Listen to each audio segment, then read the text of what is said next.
बोलिए संत शिरोमणि 108 आचार्य गुरुदेव विद्यासागर जी महामुनिराज की जय। विषयाशावशातीतो निरारंभो परिग्रह ज्ञान ध्यान तपो रक्तस तपस्वी सह प्रशस्यते।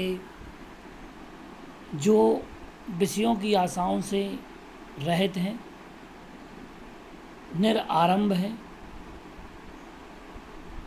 परिग्रह से रहित हैं तथा ज्ञान ध्यान और तप में निरंतर लीन रहते हैं, ऐसे तपस्वी प्रशंसनीय है, प्रशंसा के योग्य हैं।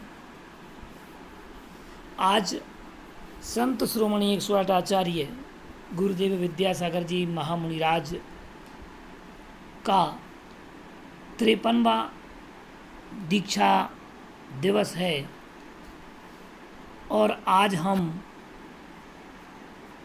समझेंगे दिगंबराचार्य श्री 108 आचार्य श्री विद्यासागर जी महामुनिराज जी का शैक्षणिक दृष्टिकोण। दिनांक 25 जून 2020 दिन गुरुवार।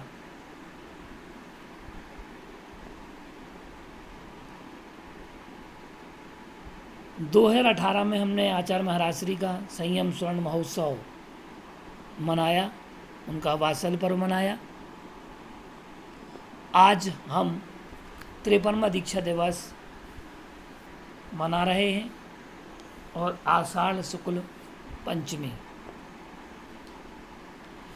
आचार्य विद्यासागर जी महामुनिराज का शिक्षा दर्शन भारत के शिक्षाचार्यों में मानव जाति को सर्वोच्च आध्यात्मिक विकास का मार्ग प्रशस्त करने वाला है, जो मानव के चित्त, वित्त, बुद्धि, ज्ञान, कर्म, आत्मा आदि अंतःबाह्य उपकरणों को अध्यात्म, साधना, महाव्रत, शिक्षाव्रत एवं दृढ़ संकल्प के माध्यम से शुद्ध कर उसकी अंतर्निहित शक्तियों को विकसित कर उसे सफल साधक के रूप में प्रस्तुत करता है।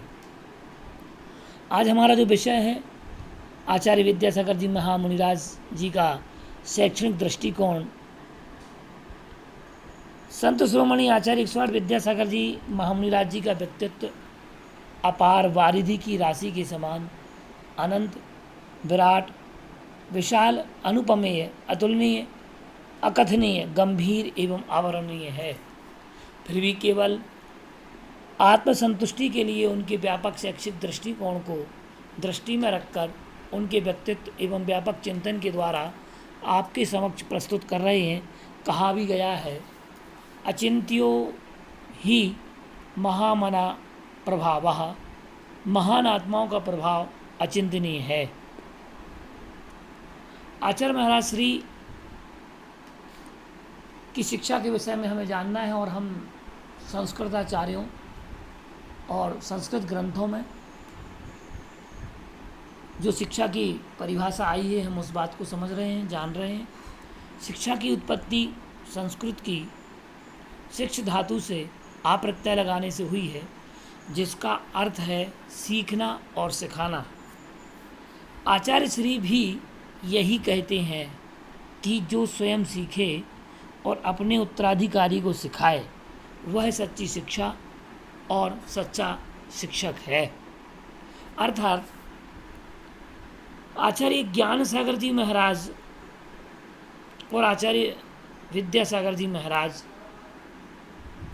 दोनों की गुरु शिष्य परंपरा अभिन्न रही है और आचार्य ज्ञान सागर जी महाराज श्री ने अपने उत्तराधिकारी आचार्य विद्यासागर महाराज, जिन्हें आचार्य ज्ञान सागर जी ने आचार्य पद दिया, जब मुनियावस्था में थे तब उन्होंने अपने उत्तराधिकारी के रूप में जो उन्होंने स्वयं सीखा था, पंडित भूरामल जी शास्त्री जी ने जो स्वयं सीखा था और अपने आचार्यत्व काल में जो उन्होंने अनुभूति की थी, जो स्वयं सीखा और उसको उन्होंने अपने उत्तराधिकारी, जिन्हें वर्तमान में हम आचार्य विद्यासागर जी महाराज श्री के नाम से जानते हैं, उन्हें सिखाया। तो आचार्य विद्यासागर जी महाराज श्री के चित्त पटल पर यही शिक्षा की सबसे अमिट परिभाषा अंकित है और वही भी यही मानते हैं। शिक्षा विद्योपादाने, शिक्षा जो है वह विद्या का उपादान है और शिक्षेर जिज्ञासायाम, जिसमें जिज्ञासा विद्यमान होती है। शिक्षा नाम अभ्यासः, शिक्षा का नाम अभ्यास है। शिक्षा को सर्वप्रथम आत्मज्ञान एवं आत्म प्रकाश के साधन के रूप में स्वीकारा गया है। आचार्य श्री शिक्षा को व्यक्ति के शारीरिक, मानसिक, बौद्धिक एवं आत्मिक विकास की प्रक्रिया के रूप में स्वीकारते हैं, जो व्यक्ति और समाज को उत्थान में निमित्त होती है। और सतत अभ्यास शिक्षा में बना रहता है। और सतत अभ्यास को आचार्य विद्यासागर जी महामुनिराज स्वाध्याय के रूप में स्वीकार करते हैं और वह स्वाध्याय को भी एक महान शिक्षा बताते हैं, क्योंकि कहा जाता है अनभ्यासे विषम विद्या, बिना अभ्यास के विद्या भी विष का कार्य करती है। ये नीतिकारों का वचन है। शिक्षा के भेद जो शिक्षा शास्त्र में हैं तथा आचार्य विद्यासागर जी महाराज श्री ने भी इन शिक्षा के भेदों के विषय में उनके चिंतन में, शिक्षा दर्शन में विस्तृत रूप से हमें कहीं ना कहीं इन भेदों का वर्णन मिल जाता है। नियमित अनियमित शिक्षा, प्रत्यक्ष अप्रत्यक्ष शिक्षा, वैयक्तिक शिक्षा, सामूहिक शिक्षा, सामान्य शिक्षा, विशिष्ट शिक्षा, व्यावसायिक शिक्षा, नैतिक शिक्षा, आध्यात्मिक शिक्षा, शारीरिक एवं मानसिक शिक्षा। आचार्य विद्यासागर जी महामुनिराज के व्याख्यानों में हमें सामान्य शिक्षा, विशिष्ट शिक्षा, व्यावसायिक शिक्षा, नैतिक शिक्षा, आध्यात्मिक शिक्षा, शारीरिक और मानसिक शिक्षा के विषय में कई जगह हमें उल्लेख मिल जाता है। कई उद्धरणों में उनके समुपस्थित होता है। 20वीं शताब्दी के भारतीय दिगंबर शिक्षाचार्य श्री विद्यासागर जी यतिराज जी ने शिक्षा को सीखने सिखाने की प्रक्रिया माना है, जो मानव जीवन के किसी विशिष्ट स्तर तक सीमित नहीं रहती, अपितु सतत प्रवर्तमान रहती है, जो शिक्षा के स्वरूप, उद्देश्य, वातावरण, पाठ्यक्रम, भाषा का माध्यम, उद्देश्य, चरित्र निर्माण, व्यक्तित्व विकास के साथ संस्कृति संरक्षण के लिए सतत प्रयासरत रहती है। शिक्षा एक ऐसी सामाजिक एवं गतिशील प्रक्रिया है जो व्यक्ति के जन्मजात गुणों का विकास करके अर्जित अनुभवों एवं सीखने सिखाने के गुण से उसके व्यक्तित्व को इतना निखारती है जिससे वह उम्र के अनुसार सामाजिक आध्यात्मिक वातावरण के साथ सामंजस्य स्थापित कर सके, फलस्वरूप कर्तव्य एवं आचार विचार व्यवहार में कल्याणकारी परिवर्तन हो सके। आचार्य विद्यासागर जी महाराज श्री ने सामाजिक और आध्यात्मिक वातावरण के साथ सामंजस्य स्थापित करने वाली कला के लिए शिक्षा कहा है, जो व्यक्ति के आचार विचार व्यवहार में कल्याणकारी परिवर्तन करती है। नीतिकार कहते हैं सा विद्याया विमुक्तये, विद्या वह है जो मुक्ति दिलाए। लेकिन नूतन चिंतन में अगर देखा जाए तो सा विद्याया युक्तये, विद्या वह है जो सांसारिक अंतर्द्वंद्वों से निपटने की युक्ति देती है। वह शिक्षा है, वह विद्या है। आचार्य श्री ने शिक्षा को सत्यान्वेषण के साथ चरित्र और चारित्र को चरितार्थ करने वाली माना है, जो व्यक्ति का नैतिक उत्थान कर सके। आचार्य श्री ने नैतिक उत्थान पर सबसे अधिक जोर दिया है। उसके साथ साथ शिक्षा निर्वाह के लिए नहीं, नैतिक चारित्रिक निर्माण के लिए होती है, यह भी आचार्य श्री ने कहा है। आचार्य श्री का शिक्षा दर्शन देखा जाए तो हम विभिन्न बिंदुओं के माध्यम से आचार्य श्री के शिक्षा दर्शन को समझ सकते हैं, जान सकते हैं। सबसे प्रथमतः हम उनके दृष्टिकोण को समझें तो आचार्य श्री मानवीय गुणों के विकास का दृष्टिकोण हमें दृष्टिगोचर होता है उनके सिद्धांत में, दर्शन में तथा उनकी चर्या में। सामूहिक नैतिक उत्थान का दृष्टिकोण, हम हमेशा आचार्य श्री के उद्बोधन में इन बातों को सुनते रहते हैं। अंतर्निहित योग्यता के विकास का दृष्टिकोण, सम्यक व्यक्तित्व के उचित विकास का दृष्टिकोण, राष्ट्रीय एकता की भावना का दृष्टिकोण, सार्वजनिक एवं सामाजिक हित का दृष्टिकोण, शिक्षा का धार्मिक दृष्टिकोण, शिक्षा का साहित्यिक दृष्टिकोण आदि। इसके अतिरिक्त भी कई पक्ष ऐसे हैं जिन पक्षों को हमने अभी इस आलेख में निहित नहीं किया है, क्योंकि हमारा विषय जो है वह आचार्य श्री के शिक्षा दर्शन, शैक्षिक दृष्टिकोण पर आधारित है। इसलिए मैंने मूल रूप से आचार्य श्री के दर्शन में विद्यमान दृष्टिकोणों पर ही दृष्टि डाली है। अब हम इनको क्रम से समझेंगे। मानवीय गुणों के विकास का दृष्टिकोण। मानवीय गुणों के विकास का दृष्टिकोण आचार्य श्री की शिक्षा की प्रत्यक्ष विधि से मानव में मानवीय गुणों, आपसी प्रेम, सद्भावना, सहकारिता, दया आदि गुणों का विकास होता है, जिससे घृणा, द्वेष, क्रोध, ईर्ष्या, कुंठा आदि से छुटकारा मिलता है। इसे सफल करने के लिए उन्होंने सागर और जबलपुर में ब्राह्मी विद्या आश्रम खोला। जीव दया के लिए दयोदय संघ, जीव पालन एवं आत्मनिर्भरता के लिए शांति धारा और पूरी मैत्री समूह आदि संस्थाओं के लिए प्रेरणा दी, जिनसे आज मानवीय गुणों का विकास हमें स्पष्टतया देखने में दृष्टिगोचर होता है। सामूहिक नैतिक उत्थान का दृष्टिकोण। आचार्य श्री विद्यासागर जी महाराज श्री ने केवल एक व्यक्ति विशेष के बारे में नहीं सोचा, उनका चिंतन सामूहिक चिंतन है और वो सामूहिक नैतिक उत्थान पर अधिक जोर देते हैं। आचार्य श्री ने शिक्षा में चरित्र की अभिन्न भूमिका को स्वीकार किया है। उन्होंने चरित्र और चारित्र को उच्च स्थान प्रदान किया है, जिससे शिक्षार्थी में गुण, दुर्गुण, सज्जन, दुर्जन, विवेक, अविवेक, सद्वृत्ति, दुर्वृत्ति के भेद का ज्ञान होता है, जो सामुदायिक नैतिक पतन से बचाता है, समाज में अपराध वृत्ति, पाप वृत्ति को रोकता है, जिसे सफल करने के लिए आचार्य संघ का जीवंत कर्तृत्व अहम भूमिका निभा रहा है। आज हम टेलीविज़न के माध्यम से परम पूज्य मुनि श्री प्रमाण सागर जी, परम पूज्य मुनि श्री सुधा सागर जी महाराज श्री के द्वारा शंका समाधान में जो सामूहिक नैतिक उत्थान को हम सुनते हैं, जानते हैं, समझते हैं, जिसका गहरा प्रभाव भारतीय संस्कृति, भारतीय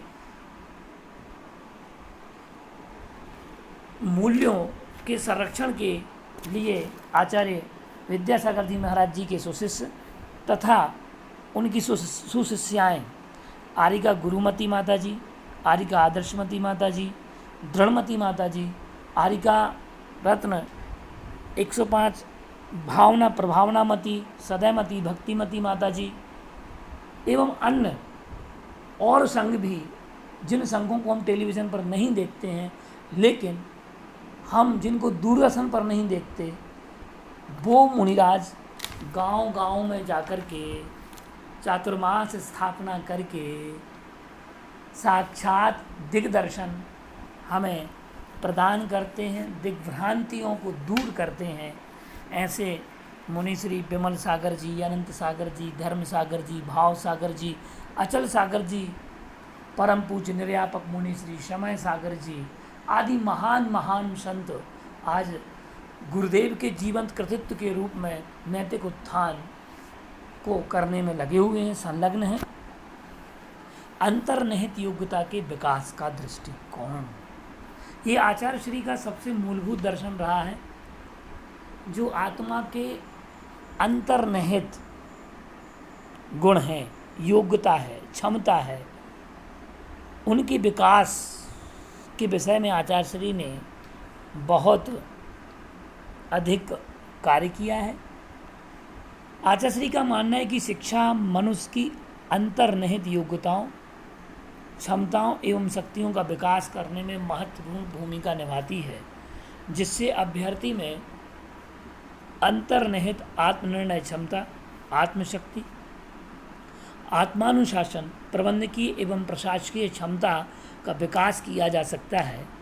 इस दृष्टिकोण को दृष्टि में रखते हुए उन्होंने अनुशासन प्रशासकीय सेवा प्रशिक्षण संस्थान दिल्ली, भोपाल में एवं भारतीय दिगंबर जैन प्रशासकीय प्रशिक्षण संस्थान जबलपुर में खोला, जिससे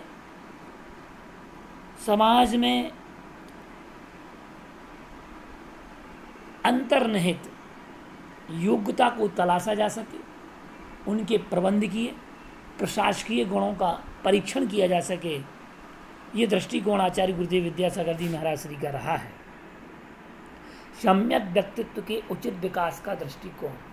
बहुत सारे दर्शन व्यक्ति के विकास की बात करते हैं, लेकिन आचार्य विद्यासागर जी का शिक्षा दर्शन व्यक्ति के व्यक्तित्व के उचित विकास का दृष्टिकोण प्रस्तुत करता है। आचार्य श्री का ऐसा मानना है कि शिक्षा के द्वारा शारीरिक, मानसिक, धार्मिक, नैतिक, आध्यात्मिक, संवेगात्मक, क्रियात्मक एवं आत्मनिर्भर सम्यक व्यक्तित्व का विकास होता है। अतः उन्होंने भारत के शारीरिक, मानसिक आदि व्यक्तित्वों के विकास को ध्यान में रखते हुए स्वावलंबिता की भावना से हथकरघा वस्त्र उद्योग की प्रेरणा प्रदान की, जिससे श्रावकों में अहिंसक वस्त्र निर्माण प्रयोग की भावना को स्थान मिला, निर्माण और प्रयोग की भावनाओं को स्थान मिला। साथ ही जेल के बंदियों में जीवन की आशा ने भी जन्म लिया। यहाँ आचार्य श्री ने जेल में रहने वाले जो अपराध वृत्तियों में संलिप्त व्यक्ति थे, उन व्यक्तियों को जिन्होंने जीने की ही आशा छोड़ दी थी, कुंठा से ग्रसित हो चुके थे, ऐसे व्यक्तित्वों का निर्माण किया, उचित विकास किया। आज हम भारतवर्ष के कई सेंट्रल जेल यथा सागर सेंट्रल जेल और भी कई जेल में आचार्य विद्यासागर जी की अनुकंपा से हथकरघा के उपकरण लगे हुए हैं और वह कैदियों के अंदर जीवन जीने की कला, जीवन व्यक्तित्व, जीवन विकास के विषय में स्वप्रेरणा देता है। ये आचार्य श्री का सम्यक व्यक्तित्व के उचित विकास का दृष्टिकोण है। सार्वजनिक एवं सामाजिक हित का दृष्टिकोण। सार्वजनिक एवं सामाजिक हित का दृष्टिकोण आचार्य श्री का शिक्षा दर्शन यह कहता है कि शिक्षा स्वयं के उद्धार एवं कल्याण के साथ स्वतः परमार्थी होना चाहिए, केवल स्वांता सुखाय नहीं। शिक्षा स्वयं के हित को केंद्र में रखकर बहुजन हिताय, बहुजन सुखाय, परोपकार, जीवदया, प्राणी रक्षा एवं सेवा भाविता युक्त होना चाहिए, जिससे पर के भाग्योदय का चिंतन स्वयं के भाग्योदय में निमित्तभूत होगा।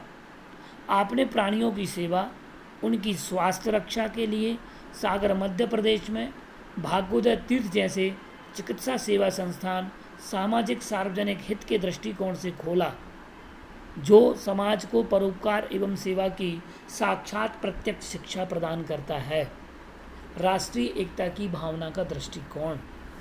राष्ट्रीय एकता की भावना का दृष्टिकोण आचार्य श्री ने राष्ट्रीय एकता की शैक्षिक भावना को ध्यान में रखकर भारत को पुरातन अस्तित्व में लाने के लिए इंडिया नहीं भारत बोलो, मातृभाषा रक्षा, स्वदेशी अपनाओ, स्वरोजगार, आत्मनिर्भर भारत जैसे राष्ट्रीय अभियान चलाए। फलस्वरूप भारत के जातिवाद, राज्यवाद, वर्गवाद में बटे भारत को राष्ट्रीय एकता की भावना का संदेश जन जन तक पहुंचाया, जिसका प्रभाव सुप्रीम कोर्ट पर भी पड़ा और उन्होंने इस याचिका पर शीघ्र ही संज्ञान लिया, जिससे देश के जनप्रतिनिधियों, शासकों, प्रशासकों, नीति निर्धारकों को एक पथ और पाथेय की शिक्षा प्रदान की। ये राष्ट्रीय एकता की भावना रही। आचार्य श्री की जो शिक्षा दर्शन है वह स्वावलंबी शिक्षा का दर्शन है। आचार्य श्री वतन और वेतन की बात कहते हैं, कृषि करो और ऋषि बनो की बात कहते हैं, स्वदेशी अपनाओ की बात कहते हैं, दासता उन्हें स्वीकार नहीं। आचार्य श्री की शिक्षा संबंधी अनुभव जो सीख देते हैं हमें, वह सर्वोपयोगी शिक्षा सर्वोपयोगी हो, सर्वांगी हो, सर्वोदयी हो एवं स्वानुभूतिपूर्ण हो। आचार्य विद्यासागर जी महाराज श्री ने एक प्रवचन में कहा था कि छात्रों को ना खोजकर शिक्षकों को खोजें, जो स्वयं सीखें और अपने उत्तराधिकारी को सिखा सकें, वही सच्चे शिक्षक हैं। और ऐसे ही शिक्षक भारत का स्वावलंबी भारत का, स्वदेशी भारत का और स्वर्णिम भारत का निर्माण करने में सक्षम होवेंगे। भारत में भारतीयता की शिक्षा के दर्शन हो, तभी भारत शैक्षिक रूप में स्वतंत्र हो सकता है। ये आचार्य श्री हमेशा कहते हैं कि भारत में भारतीयता की शिक्षा के दर्शन होना चाहिए, क्योंकि हम देखते हैं आज वर्तमान परिवेश में, वर्तमान परिप्रेक्ष्य में और वर्तमान शिक्षा पद्धति के कारण हम केवल शरीर से तो भारतीय हैं, लेकिन मन से आज भी विचारों में अंग्रेज राज करते हैं। इसलिए आचार्य श्री कहते हैं कि हम केवल शरीर से भारतीय ना रहें, हम मन से, संस्कृति से, संस्कारों से, क्या यार